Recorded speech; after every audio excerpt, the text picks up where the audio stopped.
আমরা আজকে ঠান্ডার মধ্যে শিক কাবাব বানাবো, তাই শিক কাবাব খাবো।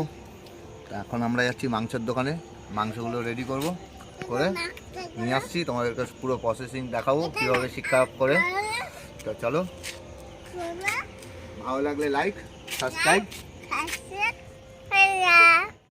আমরা মাংস নিয়ে চলে এসেছি, দেখতেই পাচ্ছ, এই যে পিস করা আছে, ছোট ছোট পিস করে এসেছি। মালটা ধুয়ে নিয়ে আসি, চলো। দেবো অল্প একটু সর্ষের তেল, সামান্য পরিমাণে।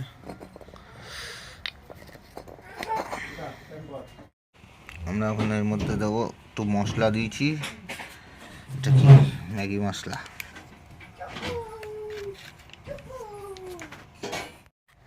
দেবো অল্প একটু সর্ষের তেল, সামান্য পরিমাণে।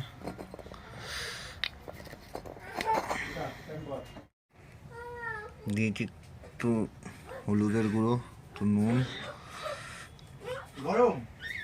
চলো দেখতে থাকো, এটা মাখিয়ে নেবো। কিরম ভাবে ধরলো বলো তো? মালটা উঠছিল না, ফাঁক করে ফাঁকিং হয়ে গেছিল পুরো, পেট্রোল বল। আমাদের পুরো পোড়া শিক কাবাব রেডি হয়ে গেছে। চলো আমরা সবাই মিলে খেয়ে টেস্ট করি এখন। পোড়া শিক কাবাব খেয়ে টেস্ট করে তারপর তোমাদের জানাচ্ছি।